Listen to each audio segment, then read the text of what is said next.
আল্লাহর নবী রাস্তা দিয়ে যাচ্ছেন বাবা, এমন সময় একটা খাজুর গাছেতে দুইজন নাবালক বাচ্চাকে বেঁধে রাখা আছে।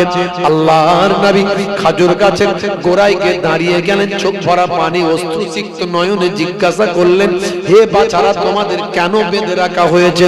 সেই সময় বাচ্চা দুটো কাঁদতে কাঁদতে বলেছিল, ইয়া রাসূলুল্লাহ, হাবিবাল্লাহ, আমাদেরকে ইহুদি তার গাছেতে বেঁধে রেখেছে।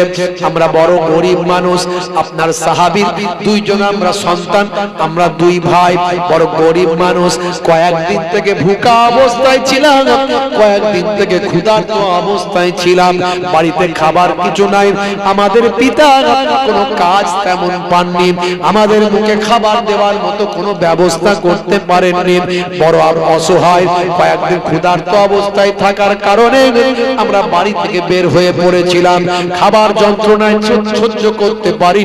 এদিক ওদিক ঘোরাঘুরি করতে করতে এই গাছের গোড়ায় পৌঁছে গিয়েছিলাম। বেশ কয়েকটা খেজুর পড়েছিল গাছের তলায়।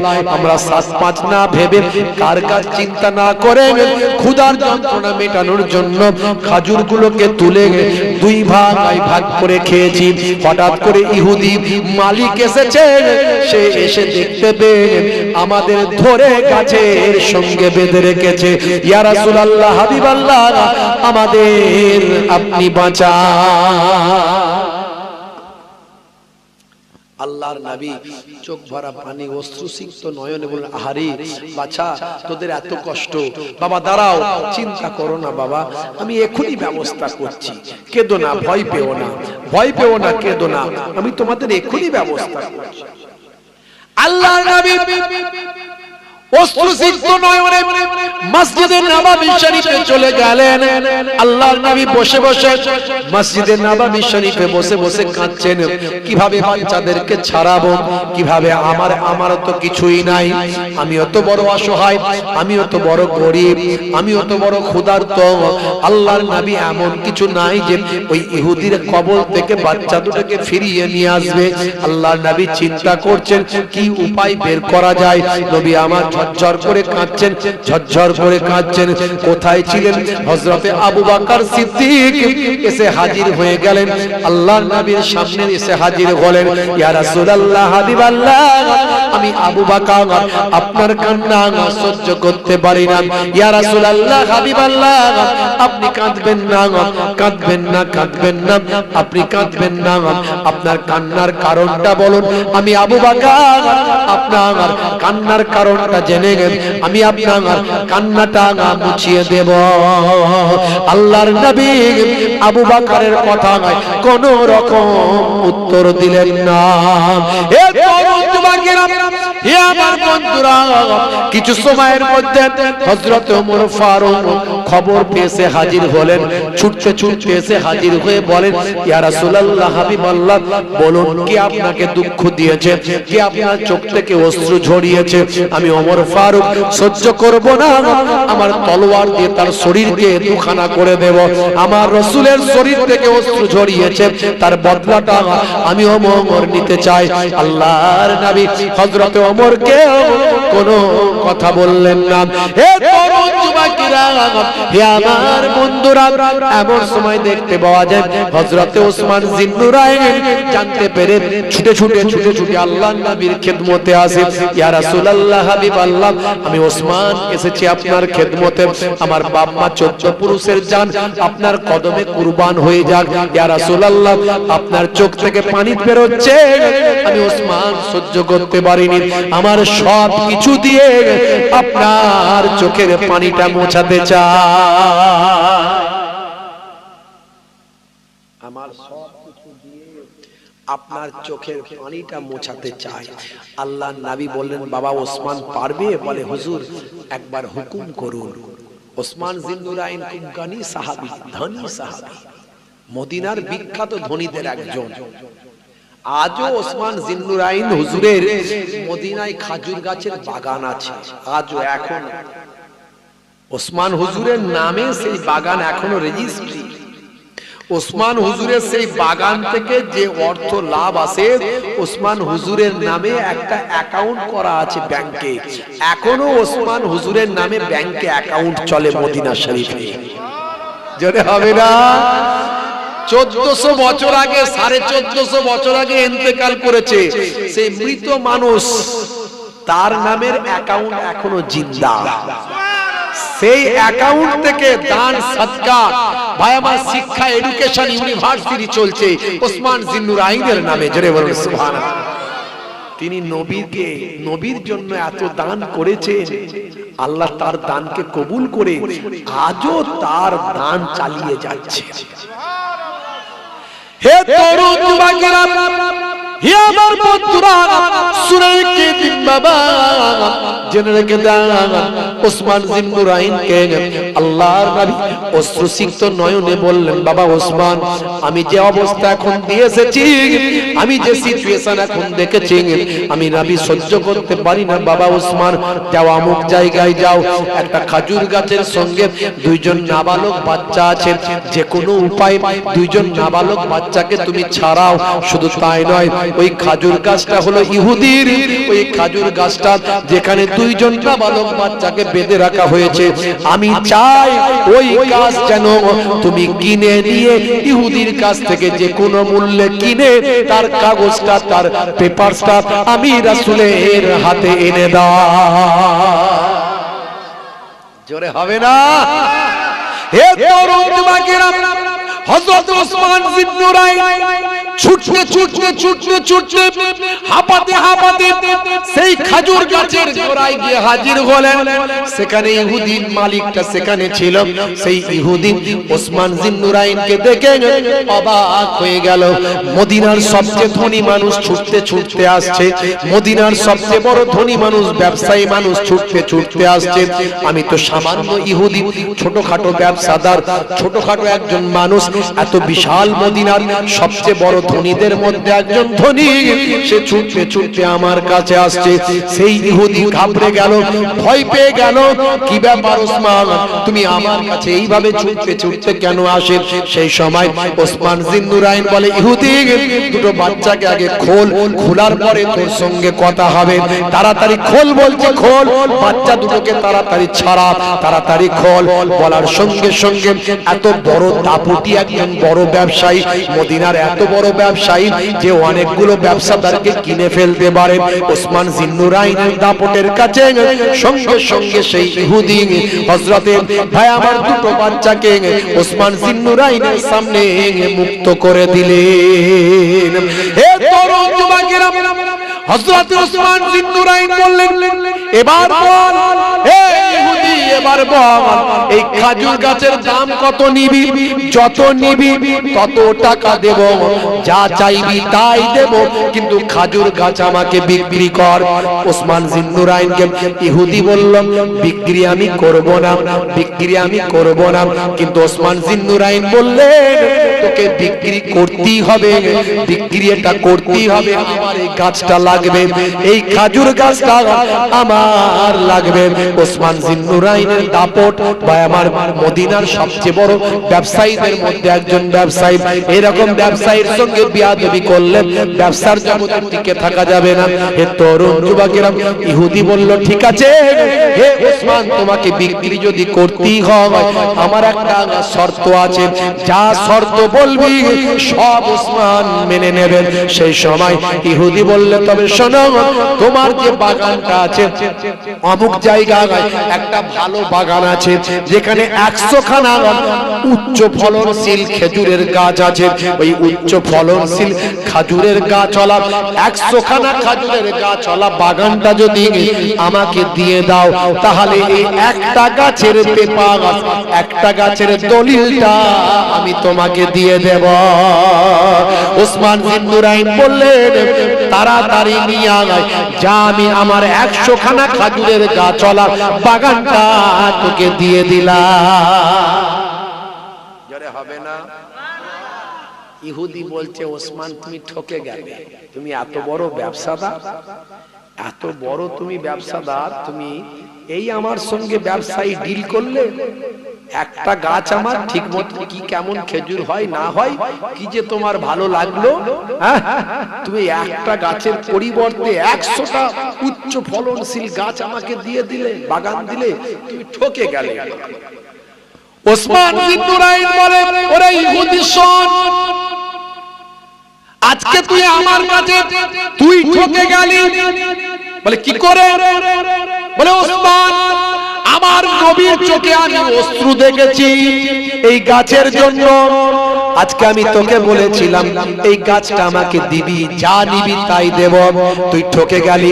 তুই মাত্র 100টা গাছের একটা বাগান চাইলি, আজকে যদি ওসমানের কাছ থেকে আমার সব সম্পত্তি চাইতিস, এই একটা গাছের জন্য, নবীর চোখের অশ্রু মুছানোর জন্য আমি আমার সব সম্পত্তি তোকে দিয়ে দিতাম।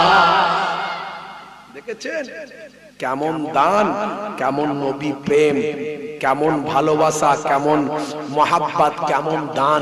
একটু চিন্তা করো ভাইরা আমার, জীবন বদলে যাবে। সাহাবায়ে কেরামরা কোন মর্যাদার মানুষ ছিলেন, আজও তাদের সেই সম্মান পৃথিবীর মানুষ কেন করে? তারা কেমন নবীকে ভালোবেসেছিলেন।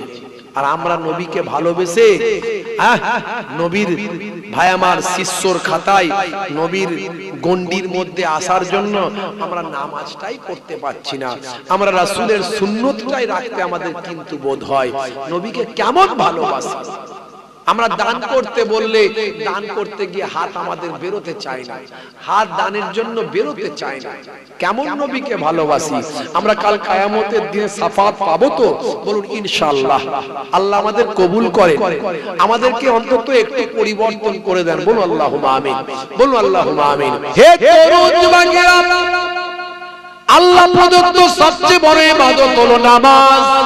সেই নামাজটা ছাড়বেন না। নবী প্রদত্ত সবচেয়ে বড় সুন্নত হলো মুখের দাড়ি। এই দাড়িটা ছোট হলেও রাখবেন। আজকে নেতা মন্ত্রী, খেলোয়াড়, player, Virat Kohli, Harbhajan Singh, Lionel Messi অনেকেই দাড়ি রেখেছে মুখের সৌন্দর্য। বড় দাড়ি রাখতে না পারেন, ছোট হলেও রাখবেন, কিন্তু নবীর সুন্নত মনে করে রাখবেন। কাল কিয়ামতের দিনে আপনি যখন মারা যাবেন, কবরে যখন আপনাকে দেওয়া হবে, মুনকার নাকির ফেরেশতা বলবে মান রব্বুকা, দেখতে পাবে নবীর সুন্নত বলে মুখে দাড়িটা রাখা। হতে পারে ওই দাড়িটা হবে আপনার নাজাতের জারিয়া। ভাইরা আমার, তরুণ যুবকেরা আমার, মুরব্বিয়ানেরা, সবচেয়ে বড় ইবাদত হলো আল্লাহ প্রদত্ত ইবাদত নামাজ। ইচ্ছাকৃতভাবে যদি কেউ নামাজ ছেড়ে দেয়, তার শাস্তি হলো 14টা। শাস্তি কতগুলো? 14টা। 5টা হবে দুনিয়াতে, দুনিয়াতে 5টা শাস্তি। বেনামাজি বান্দাদের দুনিয়াতে হবে 5টা শাস্তি। হে তরুণ যুবকেরা, 1 নাম্বার হলো বেনামাজি বান্দার চেহারার মধ্যে কোনো নূরের জ্যোতি থাকবে না। চেহারার মধ্যে একটা ভালো মানুষের ছাপ তৈরি হয়। মুখ হলো দর্পণ, মুখ হলো mirror, face is the mirror of mind. হে তরুণ যুবকেরা, ভালো মানুষের চেহারা থাকবে না, চেহারার মধ্যে কোনো নূর থাকবে না। এটা হলো 1 নাম্বার। 2 নাম্বার হলো বেনামাজি বান্দা কোনো ভালো কাজ করলে তার সওয়াব পাবে না। 3 নাম্বার হলো বেনামাজি বান্দার রুজিতে কোনো বরকত হবে না। 4 নাম্বার হলো বেনামাজি বান্দার জন্য কেউ দোয়া করলে সেই দোয়াটাও কবুল হবে না। বেনামাজি বান্দার কোনো সম্পদে বরকত হবে না। এ তরুণ যুবকেরা, হে আমার মুরব্বিয়ানেরা, বেনামাজি বান্দার চেহারার মধ্যে কোনো নূরের জ্যোতি থাকবে না। বেনামাজি বান্দার রুজিতে কোনো বরকত হবে না। বেনামাজি বান্দা কোনো ভালো কাজ করলে সে ভালো কাজের সওয়াব পাবে না। বেনামাজি বান্দা নিজের জন্য দোয়া চাইলেও দোয়াটা কবুল হবে না। বেনামাজি বান্দার জন্য কোনো আল্লাহওয়ালা মানুষ যদি দোয়া করে, তার দোয়াটাও কবুল হবে না। 5টা বেনামাজি বান্দার শাস্তি হলো 5টা দুনিয়াতে, আর মৃত্যুর সময় 3টে। মৃত্যুর সময় 3টে। কি কি?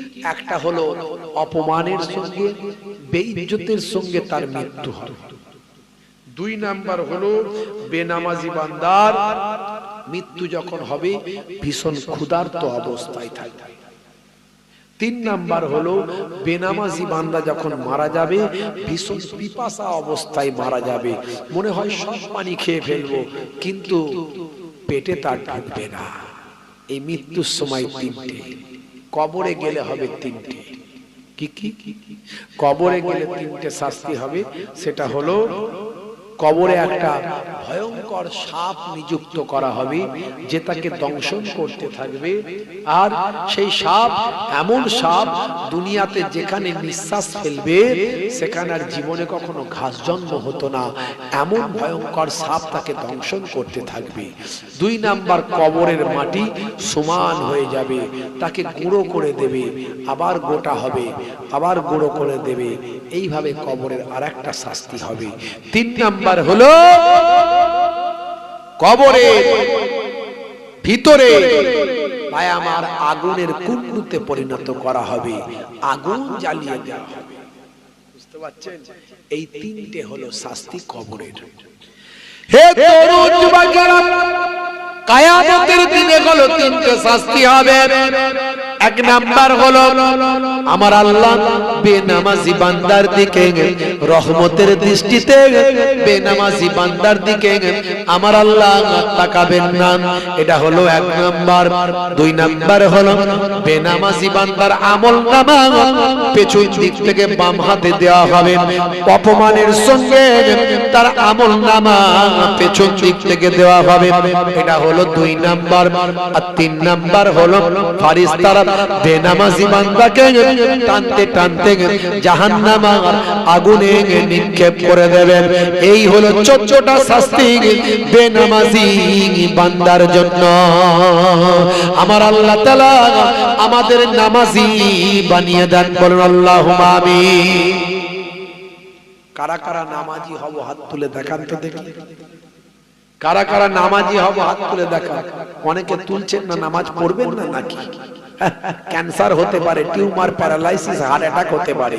হাতটা তুলুন তুলুন, নারে তাকবীর, নারে তাকবীর। মাশাআল্লাহ। দাঁড়িয়ে পড়তে পারেন না, বসে পড়বেন। বসে পড়তে পারেন না, শুয়ে পড়বেন। কিন্তু নামাজ ছেড়ে দেবেন না, নামাজ ছেড়ে দেবেন না। অনেক নামাজ সারাদিন খুব ক্লান্ত, শরীর দাঁড়ায় না, শরীর চলে না, অনেক খাটাখাটনি করে করা হয়ে গেছে, আর বসতে পারছেন না। বাড়িতে এসে খাবো না, শুয়ে পড়বো। কিন্তু অন্তত ভাই আমার 4 রাকাত ফরজ নামাজ, 2 রাকাত আপনার সুন্নতে মুআক্কাদা, আর 3 রাকাত বেতের নামাজ। অন্তত এই সুন্নতে মুআক্কাদা যেটা আছে সেটা পড়ুন, আর ফরজ নামাজ বেতের নামাজটা পড়ুন। এই অন্তত পড়ে নিয়ে ঘুমান। নফলগুলো ছাড়ুন, গায়ের মুআক্কাদাটা ছাড়ুন, কিন্তু নামাজ পড়ে নিয়ে ঘুমান। একান্ত কাজা হয়ে গেছে, কাজাটা পড়ুন, ছাড়বেন না, নামাজ ছাড়বেন না। নামাজকে বলো না কাজ আছে, কাজকে বলো আমার নামাজ আছে। জোরে হবে না? আরে জোরে হবে না? ফজর গেল ঘুমে ঘুমে, জোহর বেলাতে কাজ, আসর গেল তাসার আড্ডায়, মাগরিব হেলা ফেলায়। নামাজ তোমার সঙ্গের সাথী, নামাজ হলো গোরের বাতি। নামাজ বিনা এই দুনিয়া সবই যে বৃথা। বান্দা নামাজ পড়ো, আখেরি ধরো, ছেড়ো না নামাজ এই জীবনে। করো না কাজা, হবে যে সাজা। দোজখ ঠিকানা আখিরাতে, দোজখ ঠিকানা আখিরাতে। নামাজকে বলো না কাজ আছে, কাজকে বলো আমার নামাজ আছে। আমার নানা জান ছোট হুজুর পীর কেবলা রাহমাতুল্লাহ আলাইহি নামাজের কথা বলতে গিয়ে রেগে যেতেন, রেগে গিয়ে বলতেন, কি দিয়ে বোঝালে বুঝবে বলো? ছোড়া আর কোদাল দিয়ে বোঝাও বাবা। মুরব্বীদের মনে আমার দাদাজান মায়াপুর হুজুর, পীরনগরী হুজুর, মস্ত বড় আল্লাহর ওলি ছিলেন তিনিও, বুঝতে পারছেন। তিনি নামাজের কথা বলতে গিয়ে বলতেন, বাবা দিনে রাতে 24 ঘন্টায় 5 ওয়াক্ত নামাজ পড়তে 1 ঘন্টা সময় লাগে।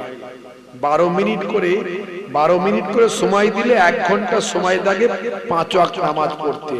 1 ঘন্টা সময় তুমি নামাজে যদি দাও, ইনশাআল্লাহ তোমার 23 ঘন্টা আল্লাহ কামিয়াবি করে দেবেন। তো নামাজ ছাড়বেন না বাবা, নামাজ ছাড়বেন না।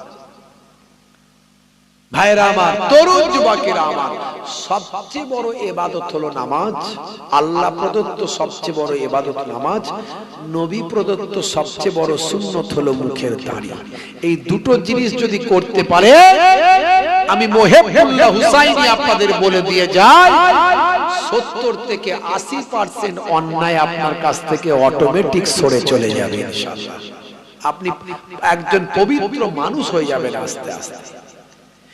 হে তরুণ যুবকেরা, এবার আপনাকে হিংসা, ক্রোধ, লোভ, লালসা, কাম, হে তরুণ যুবকেরা, অন্যায়, অত্যাচার, অবিচার, পাপাচার, গালি দেওয়া, মারপিট করা, এই সমস্ত অশ্লীলতা থেকে আপনাকে দূরে সরে থাকতে হবে। আপনাকে পরিশুদ্ধ হতে হবে, আপনাকে পরিশুদ্ধ মানুষ হতে হবে। হে তরুণ যুবকেরা, আপনাকে দানশীল হতে হবে, আপনাকে দাতা হতে হবে, নবী প্রেমিক, আল্লাহ প্রেমিক হতে হবে। ভাইরা আমার, সাহাবায়ে কেরামেরা কেমন মানুষের মতো মানুষ হয়েছিলেন।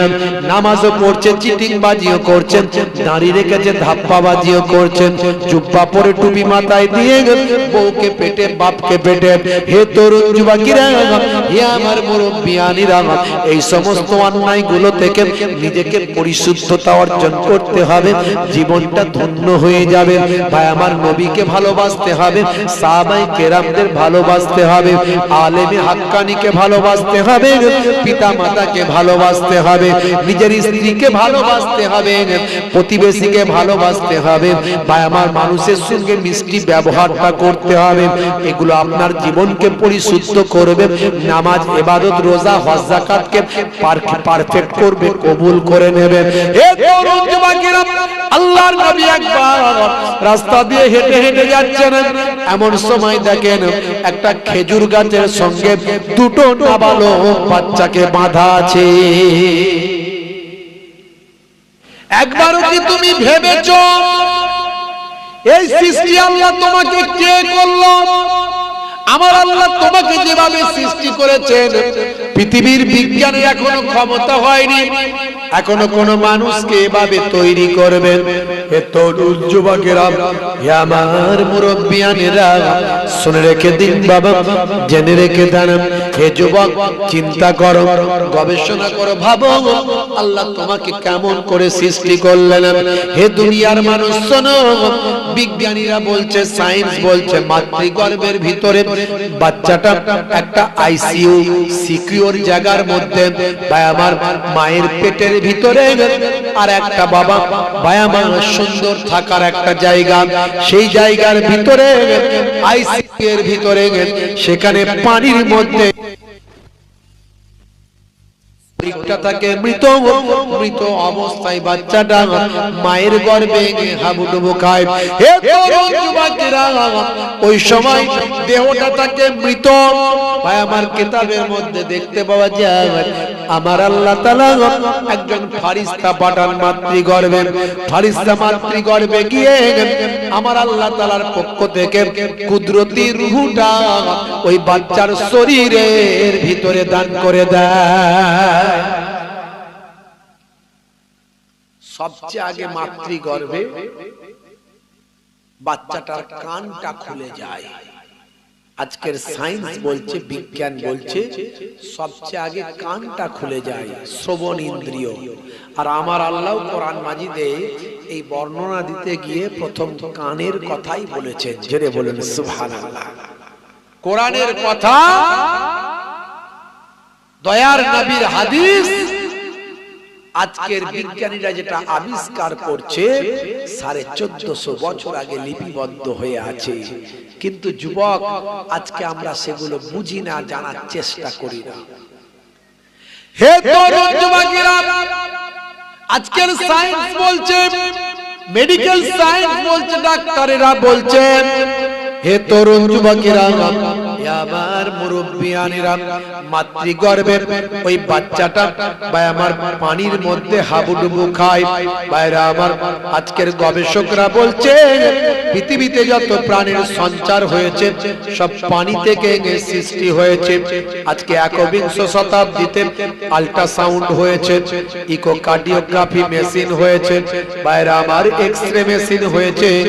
হে তরুণ যুবকেরা, আমার মুরব্বিয়ানেরা, নাসা হয়েছে, ইসরো হয়েছে, পৃথিবীর গবেষণা কেন্দ্রগুলো তৈরি হয়েছে, আল্ট্রাসাউন্ড হয়েছে বাবা। বাইরা আমার, ভাই আমার তরুণ যুবকেরা, অনুবীক্ষণ, দূরবীক্ষণ, স্টেথোস্কোপ, ব্যারোমিটার, থার্মোমিটার হয়েছে। হে তরুণ যুবকেরা, আজকে সায়েন্স বলছে পৃথিবীতে যত প্রাণের সঞ্চার হয়েছে, যাদের প্রাণ আছে এমন প্রত্যেকের জন্ম হয়েছে পানি থেকে। আজকের গবেষণায় যেটা বললো 1450 বছর আগে আল্লাহর কোরআনের মধ্যে সেটা পাওয়া যায়। হে তরুণ যুবকেরা, বিজ্ঞানীরা অবাক হয়ে যায়, কোরআনের গবেষকরা বলেন আপনি যেটা আজকে গবেষণা করে বলছেন সেটা তো আল্লাহর কোরআনের মধ্যে লিপিবদ্ধ আছে। হে তরুণ যুবকেরা, এমন সময় কোরআনের গবেষক বলে শোনো, এটা কোথায় লেখা আছে? কোরআন মাজিদ তোমার কাছে আছে, সবাইয়ের কাছে আছে, মোবাইলে আছে। মোবাইল একটা কোরআন মাজিদ বাংলা উচ্চারণ সহ অর্থ সহ ডাউনলোড করে নাও, সময় পেলে একটু একটু করে পড়ো, জীবনে একবার অর্থ সহ আল্লাহর কোরআনটা খতম করো, জীবনটা তোমার ধন্য হবে। আমার আল্লাহর দরবারে সেদিন এই কোরআনটা নাজাতের জারিয়া হয়ে যেতে পারে, তোমার ঈমানটা মজবুত হয়ে যাবে, জীবনটা পাল্টে যাবে। এ তরুণ যুবকেরা, তুমি অবাক হয়ে যাবে, পৃথিবীর বিজ্ঞান আজকে যেটা আবিষ্কার করে 1450 বছর আগে আল্লাহর কোরআনের মধ্যে সেটা লিপিবদ্ধ হয়। সূরার নাম সূরা আম্বিয়া, আয়াত নাম্বার হলো 30। এই 30 নাম্বার আয়াতে আমার আল্লাহ জানিয়ে দিচ্ছেন, ওয়াজআলনা মিনাল মাই কুল্লা শাইইন হাইয়িন আফালা ইউমিনুন।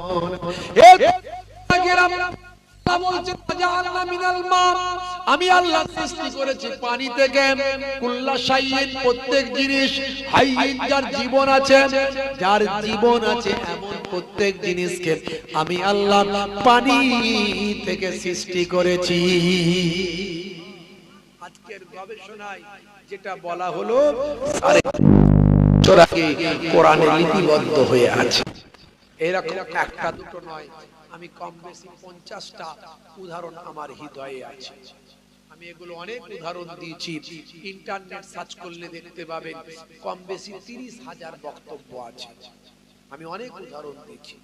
দাঁড়ির মধ্যে কি সায়েন্স আছে, বসে পানি পান করার মধ্যে কি আছে, হ্যাচ্চ করে আলহামদুলিল্লাহ বলে কি সায়েন্স আছে, বুঝতে পারছেন? এগুলো সব বলে দিয়েছি, নতুন করে আর বলতে গিয়ে সময় দেরি করব না। একটা দুটো উদাহরণ দিলেই বুঝতে পারছেন আজকে পৃথিবীর বুকে কোরআন মাজিদ এত প্রাসঙ্গিক কেন, আজকে কোরআন মাজিদ নিয়ে এত রিসার্চ কেন হচ্ছে, কোরআনের পেছনে এত কোরআনের শত্রুরা লেগেছে কেন? আপনারা জানেন কি জানি না, ভাইরা আমার অবাক হবেন, মানুষের কোরআন পড়ার চাহিদা এখন অনেক বেড়ে গেছে। আমাদের মুসলমানদের মধ্যে হয়তো বাড়েনি, আমাদের কি বলবো, সে কানার কি বাদিন কি বারাত, আমরা হুজুররা এতদিন ধরে বলে বলে আলা, দেখবেন ভালো করে খবর নিন, 100 জনের 90 জন কোরআন মাজিদ পড়তে পারে না। এখন নালে বাচ্চা কাচ্চারা একটু মক্তবে যাচ্ছে, মসজিদে যাচ্ছে, মাদ্রাসায় যাচ্ছে, এখনকার ছেলেপুলেরা পড়ছে। একটা বয়স পর্যন্ত তাকিয়ে দেখুন যে 100 জনের 90 জন কোরআন মাজিদ পড়তে পারে না। পড়লে আবার কি লেখা আছে সেটা জানে না, তার ভিতরে কি লেখা আছে সেটা জানে না। আমি এবারে বই মেলায় গিয়েছিলাম কলকাতায়। এই যে বই মেলা হলো, সারা পৃথিবীর কম বেশি 40টা দেশের বই নিয়ে তারা এখানে আসে। বুঝতে পারছি। তো বইমেলায় যাওয়ার ঝোঁক আছে, বইমেলায় গেছিলাম, কোরআন মাজিদের একটা স্টল সেখানে হয়। তা আমি জিজ্ঞাসা করলাম আমার পরিচিত ভাই, গত বছর যে পরিমাণ কোরআন মাজিদ তোমরা ডিস্ট্রিবিউশন করেছো, বিলি করেছো, তো তোমরা তো ফ্রি অফ কস্ট 22টা ভাষায় অনুবাদ করে কোরআন মাজিদ বিলি করো, তো গত বছর যে পরিমাণ অমুসলিমরা তোমাদের কাছ থেকে কোরআন মাজিদ নিয়েছে, এবারের পরিস্থিতি কি?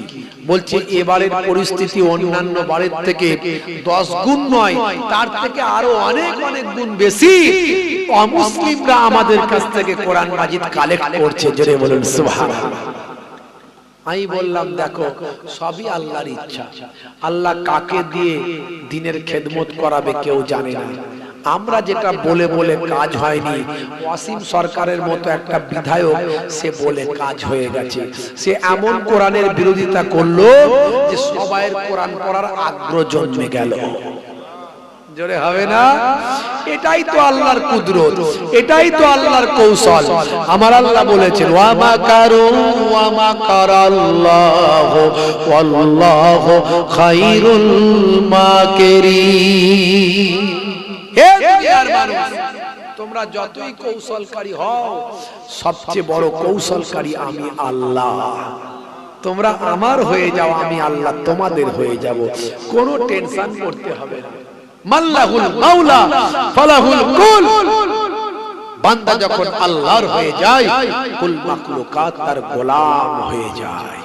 মান কানা লিল্লাহি কানা আল্লাহু লাহু। যে বান্দা আল্লাহর হয়ে যায়, স্বয়ং আল্লাহ তার হয়ে যায়। হে যুবকেরা, হে আমার বন্ধুরা, হে আমার মুরব্বিয়ানেরা, শুনে রেখে দেন, আজকে পৃথিবীর বড় বড় ওয়াতার পণ্ডিতেরা কোরআন মাজিদ পড়ে মুগ্ধ হয়ে যায়।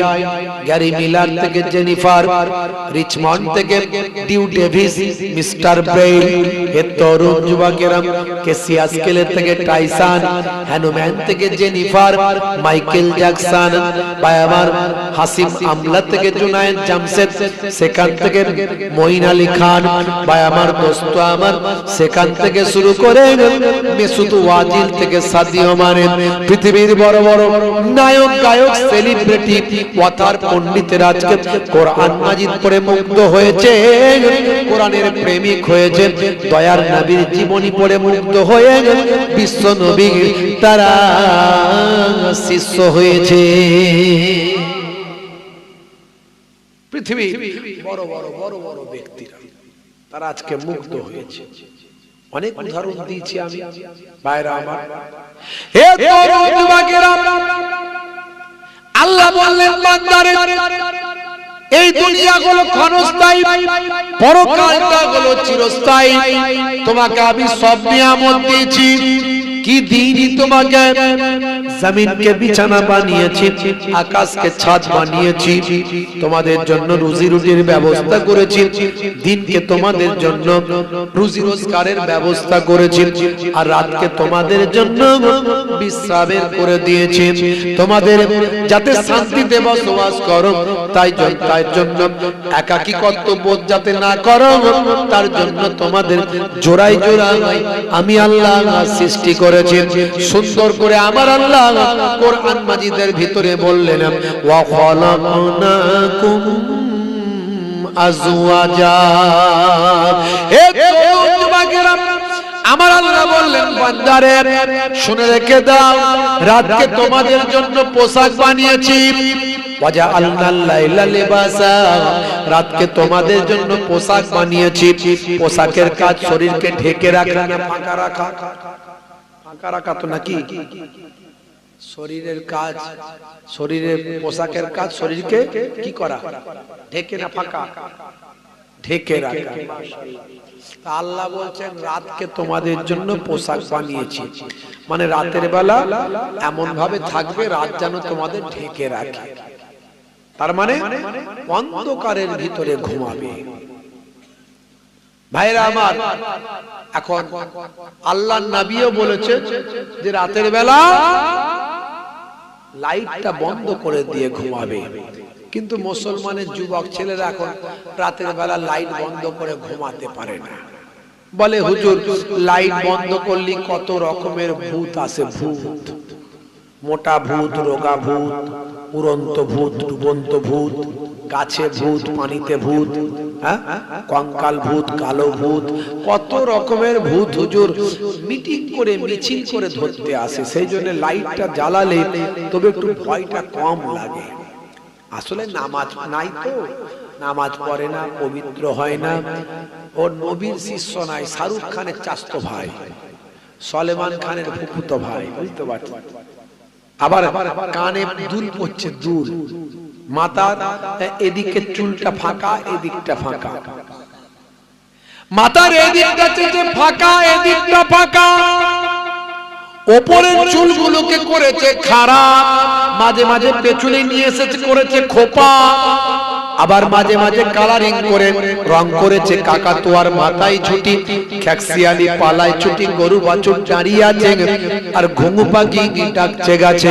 মুসলমানের ছেলে কানে পড়েছে দুল, হাতে পড়েছে বালা, পায়ে পড়েছে কালো কার, মাথার পেছনে লম্বা চুল, বলছে তোরা যা করছিস সব বেটা ভুল। মুসলমানের ছেলে নাম রেখেছে ডায়মন্ড, হাতে ধরেছে স্মার্টফোন, কানে লাগিয়েছে হেডফোন, গান শুনছে পাগল মন। ফারিস্তা বলবে শোন, কবরে গেলে বুঝবি তখন, লাল শাড়ি লাল টিপ, লাল আঁচল মাথায় নাই, সবুজ শাড়ি সবুজ টিপ, সবুজ আঁচল মাথায় নাই, পিঠটা তাদের ফাঁকা, বলছে যত তাকাবি তাকাব।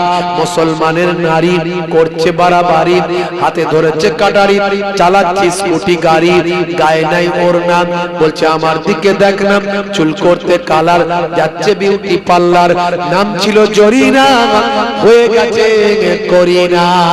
হে মুসলমান শুনে রেখে দেন, হারাবেন না ঈমান।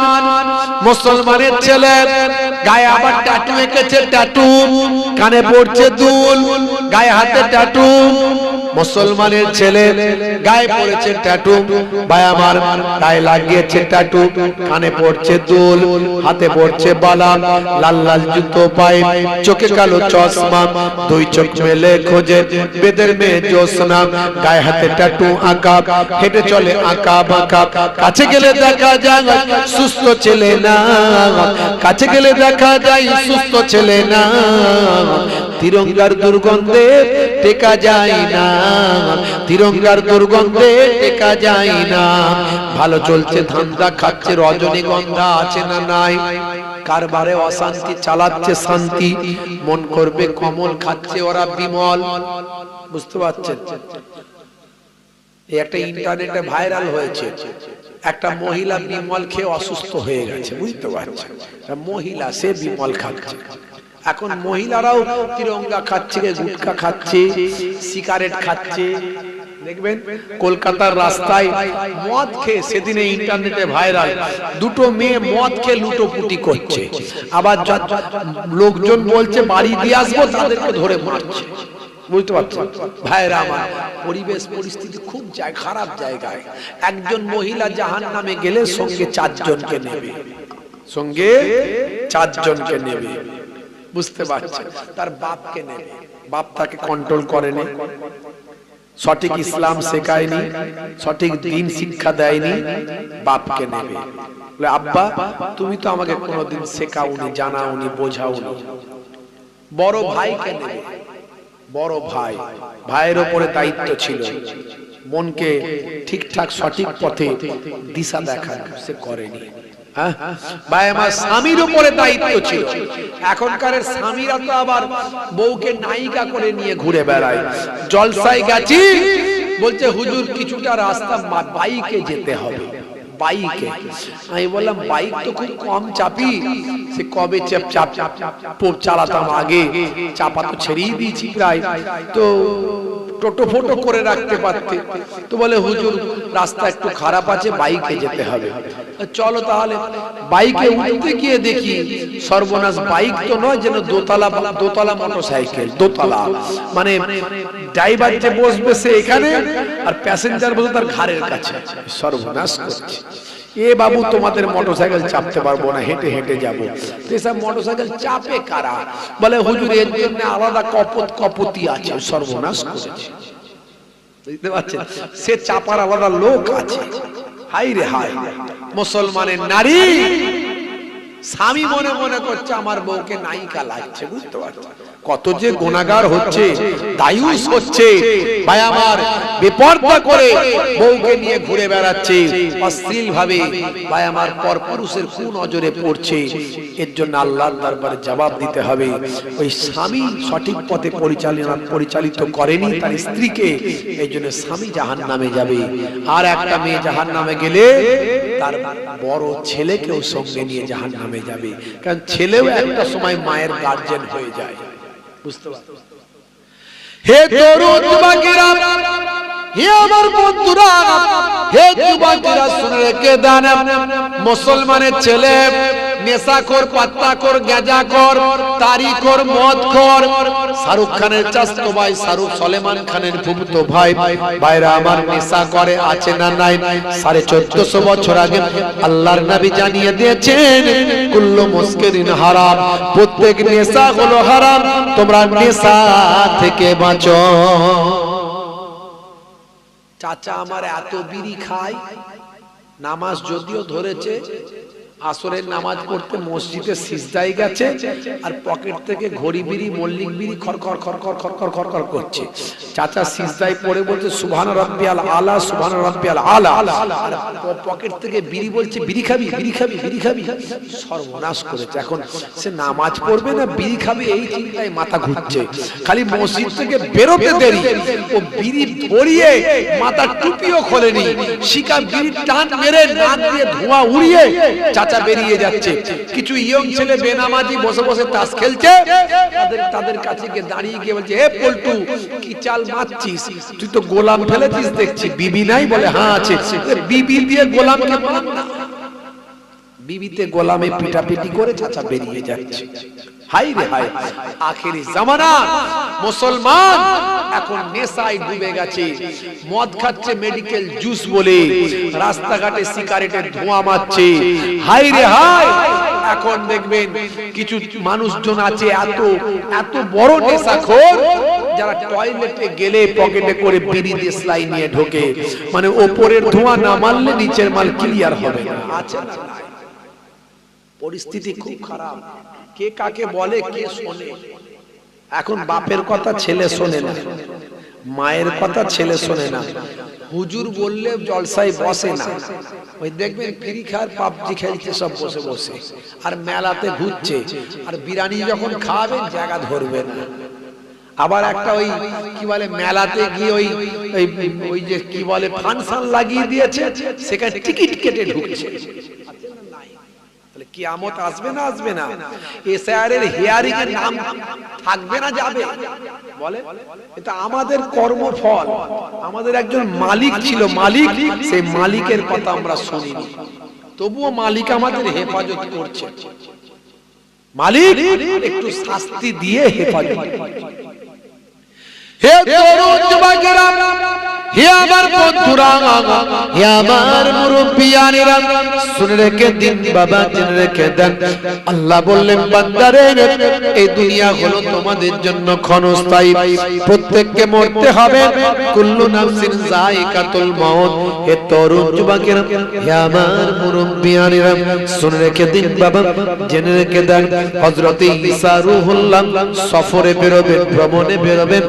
এমন সময় একজন ব্যক্তি এসে বলল, হুজুর বেয়াদবি নেবেন না, আমি আপনার সঙ্গে সফরে সঙ্গী হতে চাই। আল্লাহর মাহবুব বান্দা বললেন, ভাই আমার ঈসা রূহুল্লাহ বললেন, বাবা ছেলে তুমি হলে দুনিয়াদার মানুষ, আমার সঙ্গে তুমি টিকতে পারবে না, তুমি দুনিয়াদার মানুষ। ঈসা রূহুল্লাহকে আল্লাহ 5টা মুজিজা দিয়েছিলেন, 5টা। অন্ধ ব্যক্তির চোখে যদি হাত বুলিয়ে দিতেন, অন্ধ চোখ ফিরে পেত। কুষ্ঠরোগী মানুষের গায়ে যদি হাত বোলাতেন, কুষ্ঠরোগ ভালো হয়ে যেত।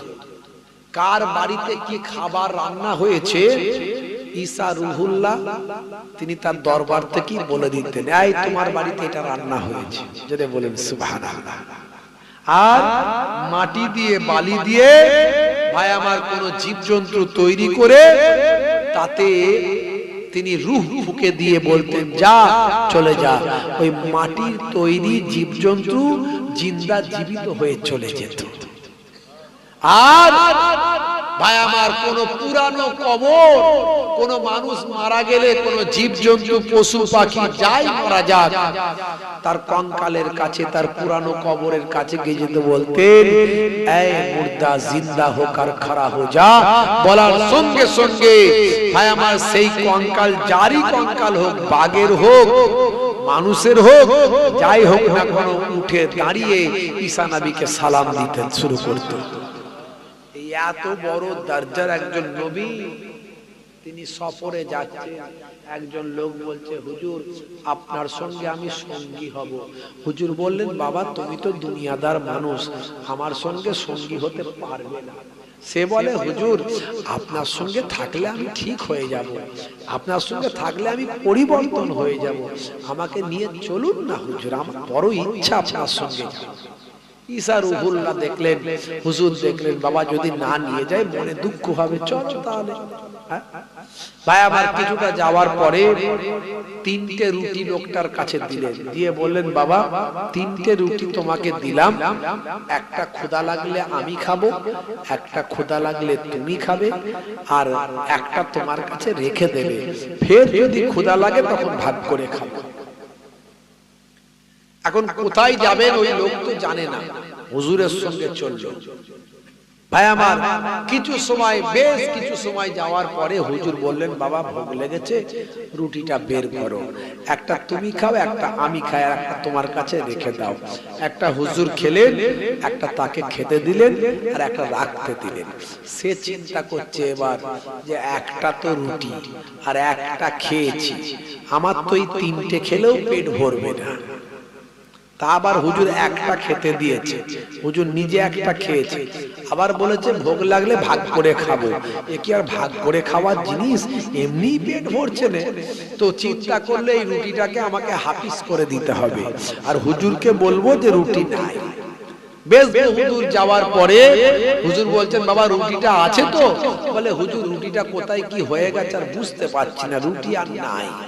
তাই নাকি? দিলাম যে তোমার কাছে রাখতে, তোমার কাছে যে রাখতে দিলাম, নাই কেন? বলে হুজুর কোথায় কি হয়ে গেছে। চিন্তা করছে হুজুর হলেন নবী, নবীদের ব্যাপারই আলাদা, আমি তো সাধারণ মানুষ, আমি ভোগ লাগলে কে খাওয়াবে? হুজুরকে ভোগ লাগলে হয়তো আল্লাহ কুদরতি খাবার খাইয়ে, আমাকে কে খাওয়াবে? নিজের চিন্তায় অস্থির, বুঝতে পারছেন? ভাইরা আমার, হুজুর বুঝতে পেরে গেলেন।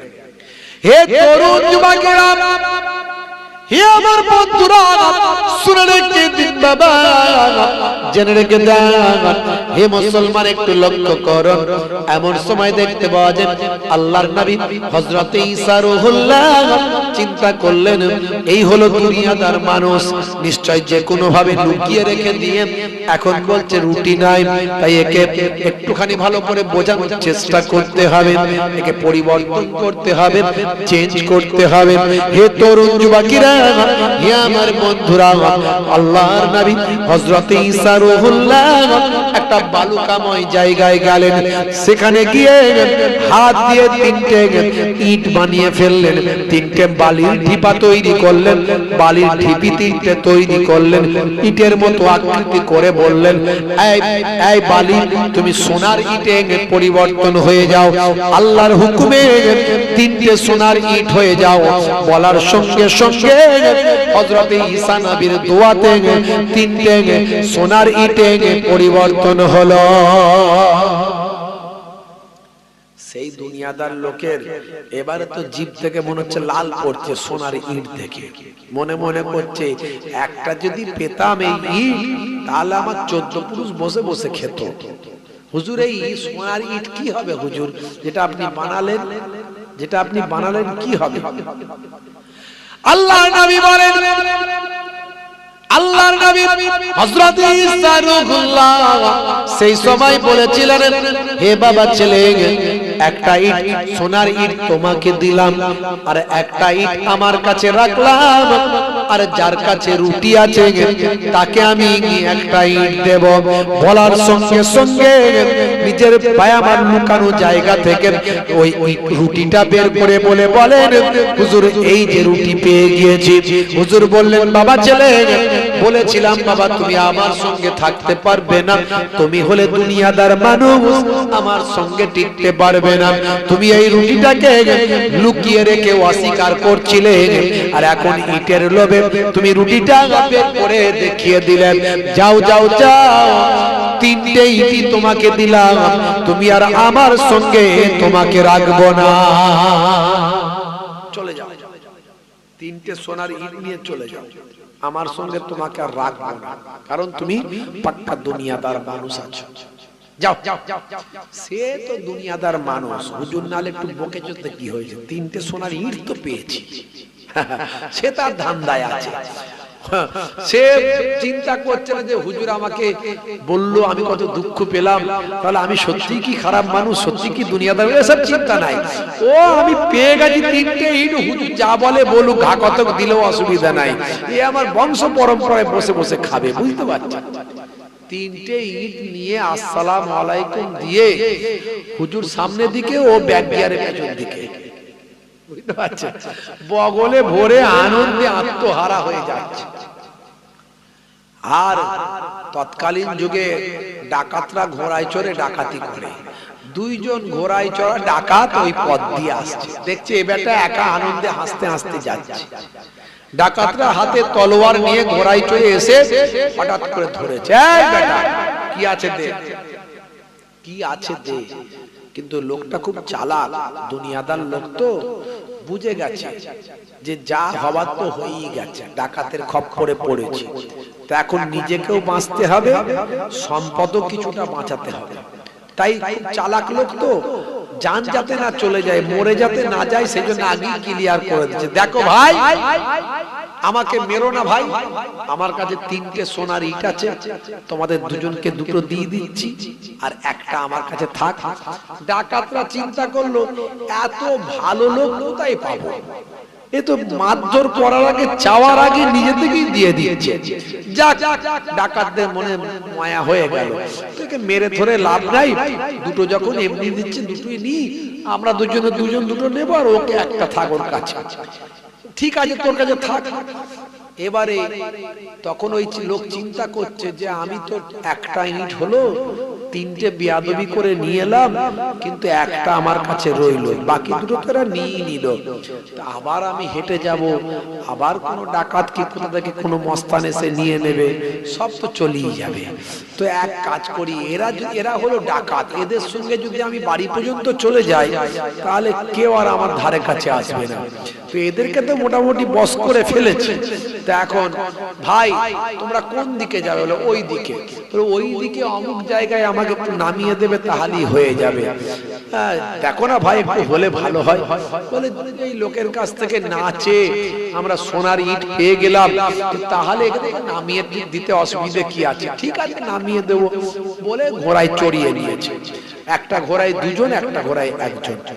তখন ভাই আমার কিছুটা যাওয়ার পরে এ মনে মনে প্ল্যান আসছে, নবীর সঙ্গে বেয়াদবি করে তিনটে ইট নিয়ে এলাম, আর এই বেটা হতভাগারা কোথায় ছিল, এসে দুটো নিয়ে নিল।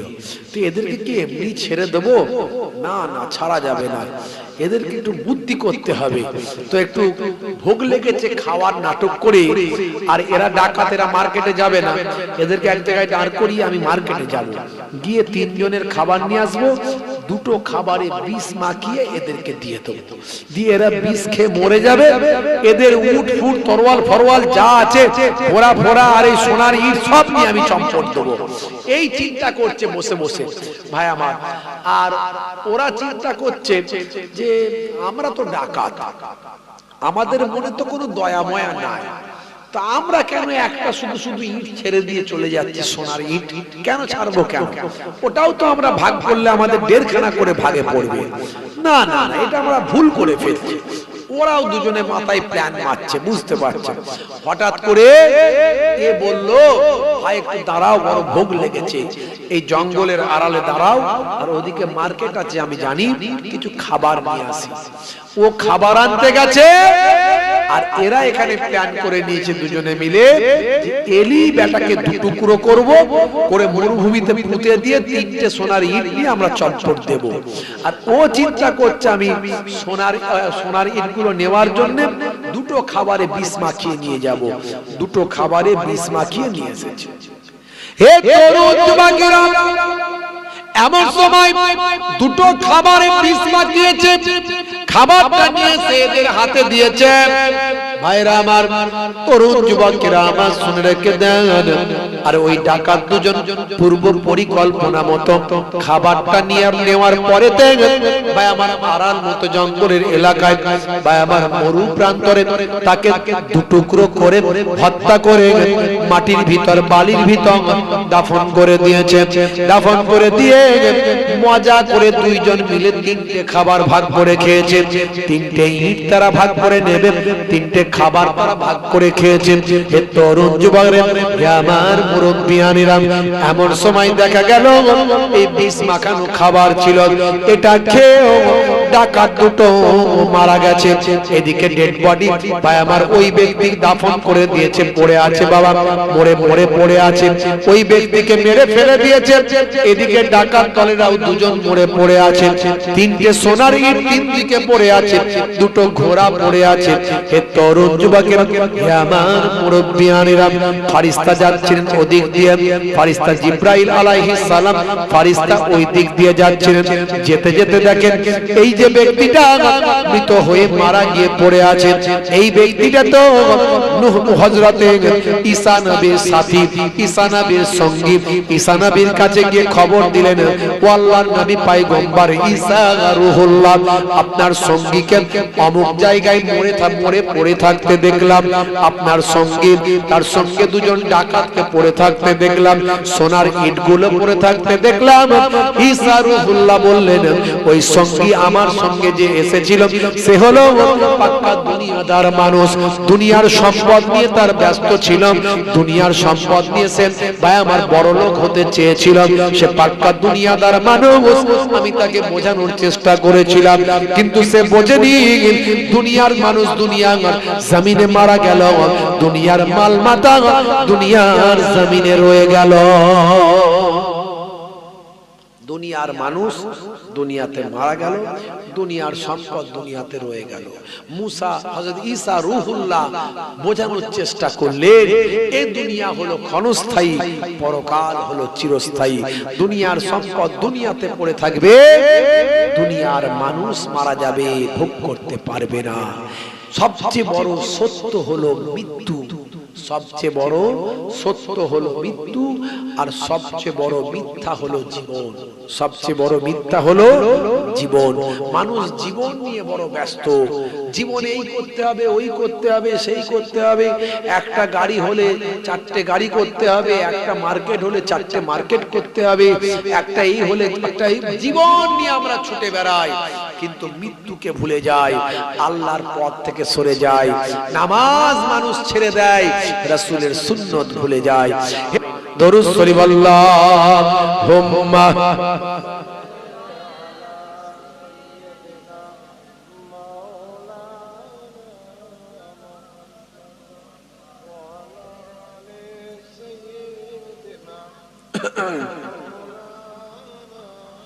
खालिक मालिक अल्लाह है, बस अल्लाह है। खालिक मालिक अल्लाह है, बस अल्लाह है। सारे निज़ाम हस्ती बोलो किसका है, सारे निज़ाम हस्ती बोलो किसका है।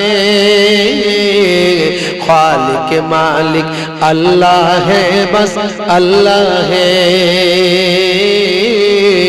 खालिक मालिक अल्लाह है, बस अल्लाह है। अल्लाह अल्लाह अल्लाह अल्लाह अल्लाह अल्लाह अल्लाह अल्लाह अल्लाह अल्लाह अल्लाह अल्लाह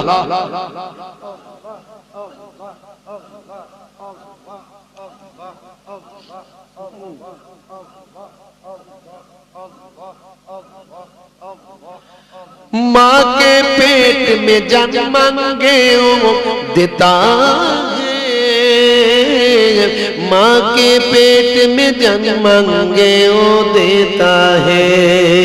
फिर भी बंदा नाशुक्री क्यों करता है, फिर भी बंदा नाशुक्री क्यों करता है। खालिक मालिक अल्लाह है, बस अल्लाह है।